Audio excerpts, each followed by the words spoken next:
Hello বন্ধুরা, আমি হিমালয় সেন। আজকে আপনাদের জন্য স্ট্রাকচারাল মেকানিক্স সাবজেক্ট থেকে ঘর্ষণ অধ্যায়ের একটা অঙ্ক সলিউশন করব। এই টাইপের অঙ্কগুলো অনেকেই ভুল করে, কারণ এই টাইপের অঙ্কগুলো সম্পর্কে বেসিক ধারণা না নিয়ে অঙ্কটা করাটা একটু কঠিন।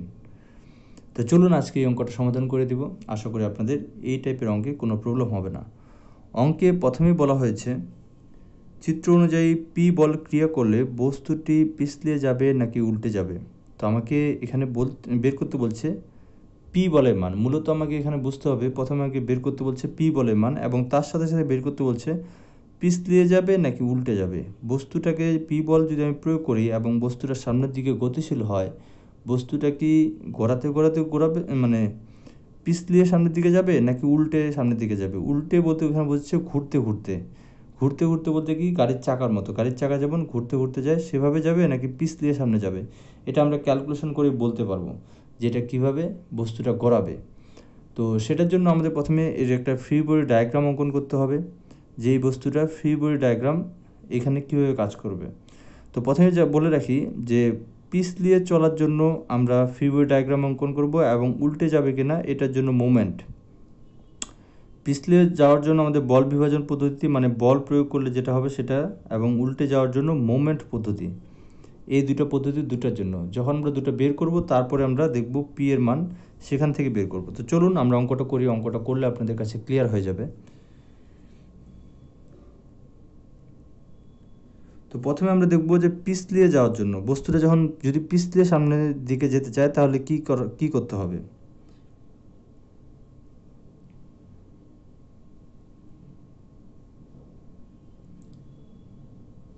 পিছলানোর ক্ষেত্রে আমরা একটা ফ্রি বডি ডায়াগ্রাম এখানে অঙ্কন করব। তো বস্তুটা যেহেতু সামনের দিকে যাবে, তাহলে ঘর্ষণ বল কোথায় কাজ করবে। ঘর্ষণ বল বস্তুটা বিপরীত দিকে কাজ করবে। বস্তুটা যদি সামনের দিকে চলবে, ঘর্ষণ বল বস্তুটা বিপরীত দিকে, এই দিকে ঘর্ষণ বল কাজ করবে। এবং বস্তুটার ভর তার কি কেন্দ্র থেকে একবারে নিচের দিকে কাজ করবে। আমরা জানি যে কোনো বস্তুর ওজন সাধারণত নিচের দিকে কাজ করে, এবং বস্তুর ওজন তো আছে 500 পাউন্ড, তার মানে এই 500 পাউন্ড নিচের দিকে কাজ করবে।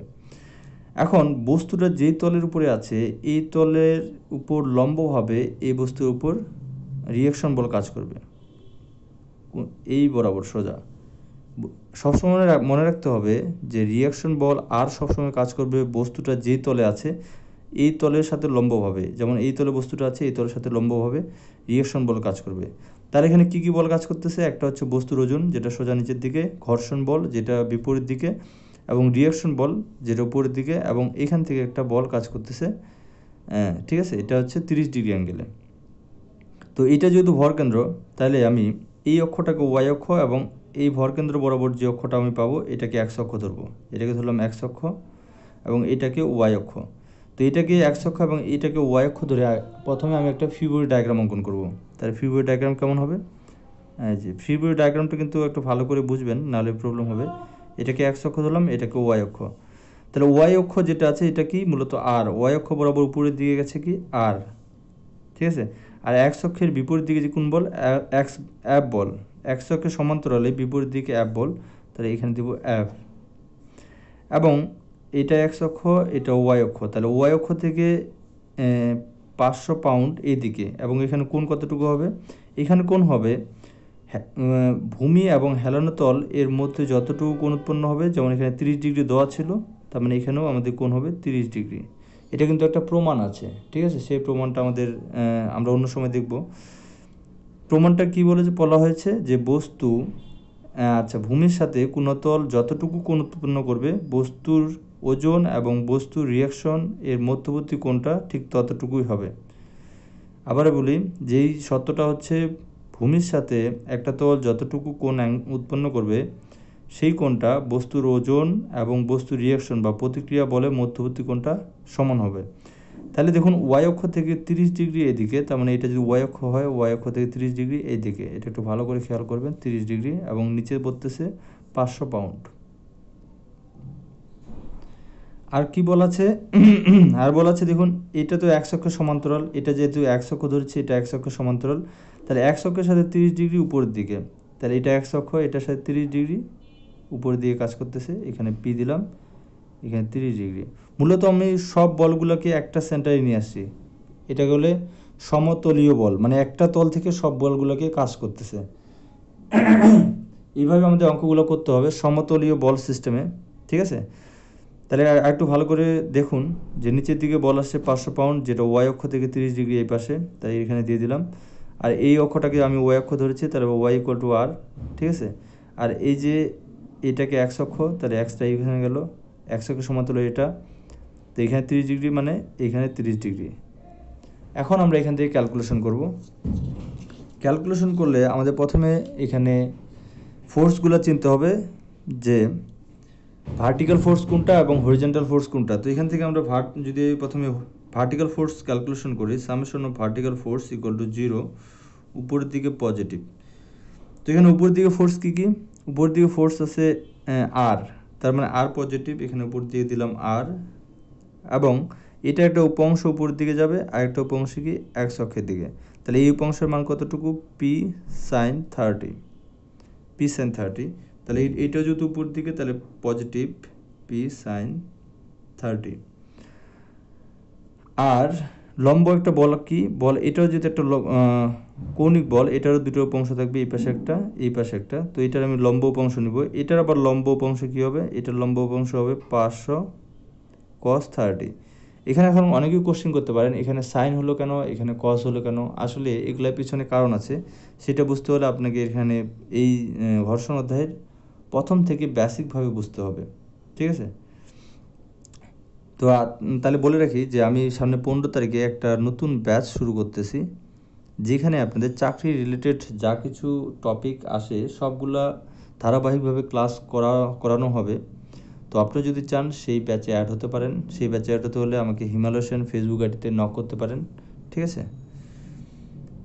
তাহলে দেখুন এটা হলো পি সাইন 30, এবং যেহেতু এটা নিচের দিকে তাহলে এটা নেগেটিভ হবে, মাইনাস 500 cos এখানেও 30 ইকুয়াল টু 0। আর কিন্তু লম্ব বল নাই, লম্ব বল হচ্ছে একটা, দুটা, তিনটা, এই তিনটা লম্ব বল। তো আমরা এটা ক্যালকুলেশন করব। ক্যালকুলেশন করলে আমরা এখান থেকে কিন্তু আচ্ছা, এখানে শুধুমাত্র আমরা একটাকে এক পাশে রাখবো, এই আরটাকে আমরা এক সাইডে রাখবো, বাকিগুলোকে অপর পাশে রাখবো। আমরা একবারে ক্যালকুলেশন করতে পারবো না, কারণ এখানে যেহেতু আমরা পি এর মানটা জানা নেই। তাহলে আর এর মানটা এখানে রাখলাম, আর বাকিগুলোকে ইকুয়ালে এই পাশে পাঠিয়ে দেবো। যেহেতু এবার এইটা এই পাশে মাইনাস, এই পাশে এগুলো পজিটিভ হয়ে যাবে, তাহলে এখানে 500 cos 30, এইটা ছিল এই পাশে পজিটিভ, এই পাশে এগুলো নেগেটিভ হয়ে যাবে, পি সাইন 30। যেহেতু একটা সমীকরণে আর এবং পি দুইটা অজানা, তাহলে আমি এই সমীকরণটা ক্যালকুলেশন করতে পারবো না, এটা এইভাবে রাখতে হবে।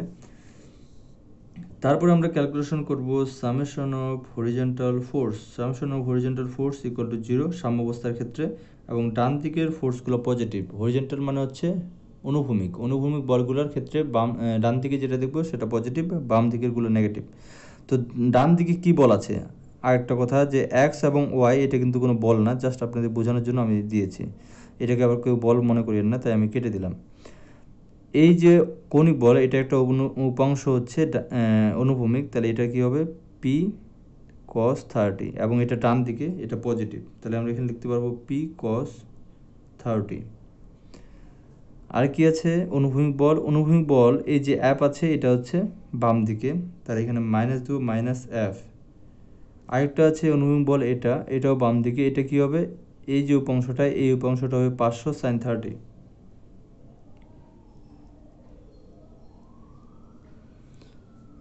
তার মানে আমাদের অনুভূমিক বলগুলো কিন্তু সবগুলো ক্যালকুলেশন হয়ে গেছে, ঠিক আছে?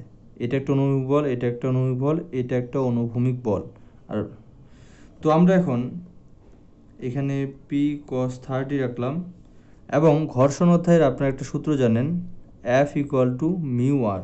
এই সূত্র আপনারা কম বেশি সবাই জানেন, এফ ইকুয়াল টু মিউ আর ঘর্ষণ অধ্যায়ের ক্ষেত্রে।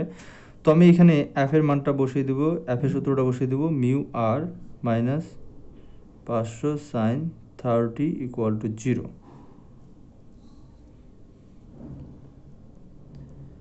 এখানে পি cos 30 মাইনাস মিউর মানটা এখানে দেওয়া আছে, মিউ ইকুয়াল টু 0.4, তাহলে 0.4 ইন্টু আর, আর এর মানটা এখানে লিখছি আর ইকুয়াল টু, যেহেতু এটা এখানে একটা ব্র্যাকেট দিয়ে দেবো, আর এর মান 500 cos 30 মাইনাস পি সাইন 30, তারপরে কত হচ্ছে মাইনাস 500 সাইন 30 ইকুয়াল টু 0। এই সমীকরণটা আপনারা সলভ ফাংশনে ক্যালকুলেশন করবেন। সলভ ফাংশনে ক্যালকুলেশন করলে ভুল হওয়ার সম্ভাবনা খুব কম থাকবে। তাই আপনারা যদি সলভ ফাংশনে ক্যালকুলেশন করেন, পি এর মানটা কতটুকু আসবে? 396.99 পাউন্ড। যেহেতু অঙ্কটা একটু বড় হয়ে যাচ্ছে তাই আমি ক্যালকুলেশনটা স্কিপ করতেছি, আপনারা একটু করে নেবেন, ঠিক আছে? যেটা ক্যালকুলেশন করে দেখবেন এটা আসবে। তাহলে পি এর একটা মান পেয়ে গেলাম। এটা কার ক্ষেত্রে? এটা পিছলানোর ক্ষেত্রে। যদি বস্তুটা পিছলিয়ে সামনে যেত তাহলে পি এর মানটা কত হতো, এটা আমরা বের করলাম। এখন আমরা দেখব বস্তুটা যদি উল্টোয়ে সামনে যেতে চায় তাহলে সেই ক্ষেত্রে পি এর মানটা কত হতে হবে। তো বস্তুটা যদি উল্টে সামনে যেতে চায় তাহলে কি করতে হবে? মোমেন্ট, এখানে আমরা মোমেন্ট দিয়ে ক্যালকুলেশন করব। যেহেতু উল্টে যাওয়া মানে ঘুরতে যাওয়া মানে মোমেন্ট। তো আমরা মোমেন্ট ক্যালকুলেশন করব। তো মোমেন্ট ক্যালকুলেশনের জন্য এই পিকচারটাই আমি আরেকটু ভালোভাবে আর্ট করতেছি, নাহলে আপনাদের বুঝতে একটু অসুবিধা হবে। একটু দেখবেন পিকচারটা ছিল এরকম।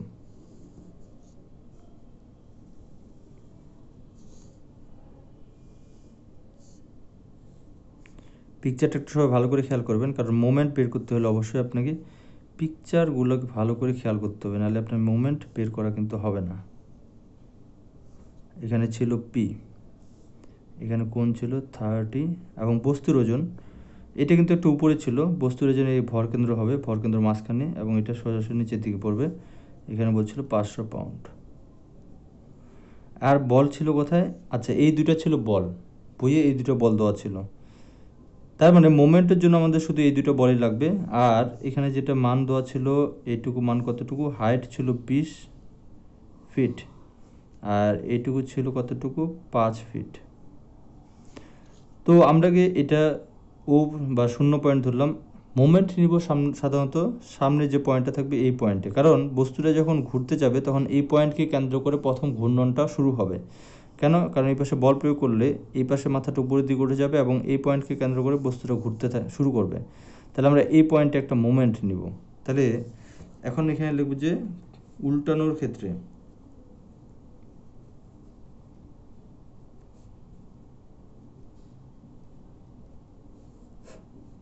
উল্টানোর ক্ষেত্রে হিসাবে আমরা মোমেন্ট নেব কোথায়? ও পয়েন্টে। তাহলে moment of M O equal to 0, ঘড়ি কাটার দিকে পজিটিভ। মোমেন্ট সবসময় ঘড়ি কাটার দিকে পজিটিভ এবং ঘড়ি কাটার বিপরীত দিকে নেগেটিভ। এখন দেখুন এই পয়েন্টে মোমেন্ট দিচ্ছি আমরা, তাহলে বল আছে আমার একটা 500 পাউন্ড, এটা একটা বল এবং পি একটা বল। তাহলে এইটা হচ্ছে লম্ব রেখা, ঠিক আছে, লম্ব রেখা। আর আমি বলেছিলাম এখানে কোণ দেওয়া ছিল 30 ডিগ্রি, তাহলে এখানে 30 ডিগ্রি হলে এখানে লম্ব রেখার সাথে এখানে 30 ডিগ্রি হবে। এটা কেন হবে কিছুক্ষণ আগে বললাম। তাহলে এই লম্ব রেখার সাথে এটা কৌণিকভাবে আছে, তাহলে এর দুটো অংশ থাকবে, একটা অংশ এইভাবে যাবে আরেকটা অংশ এই বরাবর যাবে, তাই না? এটা তো কিছুক্ষণ আগে বের করলাম। তাহলে এটার এই বরাবর অংশ হবে 500 cos 30, আবার এই বরাবর যে অংশটা আসবে সেটা হবে 500 sin 30। এটাও একটা কৌণিক বল, এটারও দুটো অংশ থাকবে, একটা অংশ এই বরাবর যাবে, এটা হবে পি cos 30, আরেকটা অংশ ঠিক লম্ব বরাবর যাবে, এটা কি হবে পি sin 30। এগুলো বুঝতে হলে আপনাকে একটা বেসিক থেকে করতে হবে প্রথম থেকে, নাহলে কিন্তু একটু বোঝাটা কঠিন হবে।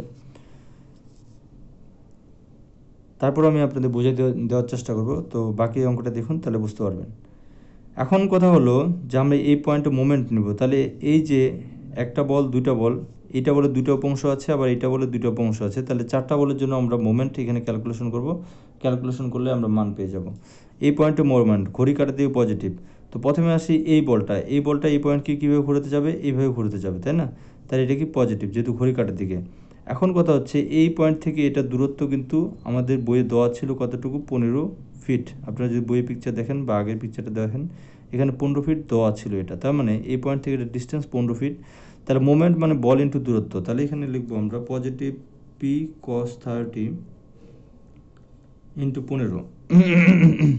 তারপরে দেখুন, তারপরে এই যে বল, এই বলটাও কিন্তু এই পাশ দিয়ে ঘোরানোর চেষ্টা করবে এই পয়েন্টকে কেন্দ্র করে। এই পয়েন্টকে কেন্দ্র করে এই বলটাও এই পাশ দিয়ে ঘোরানোর চেষ্টা করবে। এখন কথা হচ্ছে এই পয়েন্ট থেকে এই বলটার যদি পিছন দিকে বর্ধিত করি, তাহলে এই পয়েন্ট থেকে এই বলটার লম্ব দূরত্ব কতটুকু হবে? 5-এর অর্ধেক। কারণ এখান থেকে এখানে যেহেতু 5 ছিল, তার মানে এই পয়েন্ট থেকে এটার দূরত্ব হবে 5-এর অর্ধেক মানে 2.5। কারণ মোমেন্ট মানে হচ্ছে বল ইন্টু লম্ব দূরত্ব, তাহলে এই পয়েন্ট থেকে এটার লম্ব দূরত্ব নিতে হবে, যেটা হচ্ছে 5-এর অর্ধেক। আর এটাও পজিটিভ মোমেন্ট দিবে, তাহলে এটা পজিটিভ পি সাইন 30, 5-এর অর্ধেক হচ্ছে 2.5। তারপরে উপরের দুটো বল হয়ে গেল, এখন নিচেরটা কী করবে, এই পয়েন্টকে কেন্দ্র করে বিপরীত দিকে ঘোরানোর চেষ্টা করবে। তাই এটার জন্য মোমেন্ট কতটুকু হবে, আবার এটার জন্য মোমেন্ট আসবে নেগেটিভ, তাহলে এখানে মাইনাস দিলাম 500 cos 30 ইন্টু মোমেন্ট মানে বল ইন্টু দূরত্ব, তাহলে এই পয়েন্ট থেকে এই পয়েন্টের লম্ব দূরত্ব হচ্ছে 5-এর অর্ধেক মানে 2.5, তাহলে এখানে 2.5 আসবে। এই বলটাও কিন্তু এই পয়েন্টকে ঘড়ি কাটার বিপরীত দিকে ঘুরতে চাবে, তাই এটাও নেগেটিভ হবে, তাহলে এটাও নেগেটিভ 500 সাইন 30। এখন এইটা যেহেতু সেন্টার বরাবর যাচ্ছে, তাহলে এই সেন্টার থেকে এই যে নিচে রাখা এটার লম্ব দূরত্ব হচ্ছে 20-এর অর্ধেক মানে 10, তাহলে এখানে আমরা 10 গুণ করব ইকুয়াল টু 0। এটা ক্যালকুলেশন করলে সলভ ফাংশন দিয়ে তাহলে এখানে আপনি পি এর মানটা পেয়ে যাবেন, যে পি এর মান কতটুকু আসবে। পি এর মান এখানে আসবে 251.57 পাউন্ড। এটা হচ্ছে পি এর মান। তার মানে উল্টানোর ক্ষেত্রে পি এর মান একটা পেলাম এবং পিছলানোর ক্ষেত্রে পি এর মান আরেকটা পেলাম। তো কোনটা সঠিক হবে, মানে কোনটা আমার এই অঙ্কে প্রযোজ্য, সেটা আমি বের করব। তো এটা বের করার জন্য আমাকে একটা জিনিস বুঝতে হবে, যে আমি যখন এই বস্তুতে বল প্রয়োগ করব, তখন কিন্তু আমি আস্তে আস্তে বলটা বাড়াবো। কী করব, বলটা আস্তে আস্তে বাড়াবো। আস্তে আস্তে বাড়ালে কী হবে, কোনটা বল আগে আমি পৌঁছাবো কোনটা বলে, আস্তে আস্তে বাড়ালে আমি 251.57 বলে আগে পৌঁছাবো 396.99 বলের আগে। কারণ মনে করেন এখানে পি এর মান যখন আমি পাস করলাম তখন এই বস্তুটা সরবে না, 10 দিলাম সরবে না, 30, 50, 100 দিলাম সরবে না। এইভাবে বাড়াতে বাড়াতে যখন আমি এটা 251.57 পাউন্ডে যাব, তখন এই বস্তুটা ঘুরতে ঘুরতে সামনের দিকে এগিয়ে যাবে। যখন এই বস্তুটা ঘুরতে ঘুরতে সামনের দিকে এগিয়ে যাবে, তখন কিন্তু আর পিছলানোর সম্ভাবনা নেই, কারণ এটা অলরেডি ঘুরতে ঘুরতে সামনের দিকে আগানো শুরু করেছে। তার মানে এই অঙ্কে আমাদের এই দুটো বল বের করার পর যেই বলের মানটা ছোট হবে বা কম হবে, সেটাই আমাদের মূলত অ্যান্সার। তো এখানে আমরা এখানে অ্যান্সার লিখতে পারি, answer P equal to 251.57 pound.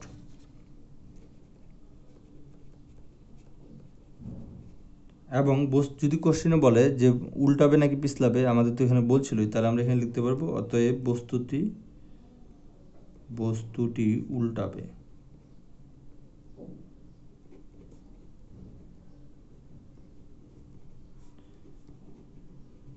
এই হলো আমাদের উত্তর।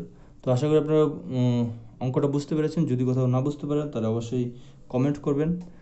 আর বলবো, আপনারা যারা 15 তারিখের ব্যাচে ভর্তি হতে চান তারা আমার সাথে যোগাযোগ করতে পারেন। কারণ আসলে এই টাইপের অঙ্কগুলো করতে হলে আপনাকে বেসিকটা খুব ভালো করে বুঝতে হবে। আর যেহেতু এখানে একটা অঙ্ক সলভ করানো হচ্ছে, তাই বেসিক নিয়ে একটু কমই আলোচনা করা হয়। তবে আপনারা সেই ব্যাচগুলো যুক্ত হলে বেসিক থেকেই শুরু করা হবে এবং প্রতিটা চ্যাপ্টার আলোচনা করার আগে সেই চ্যাপ্টারের বেসিক পয়েন্টগুলো নিয়ে একটা ক্লাস হবে আগে, ঠিক আছে?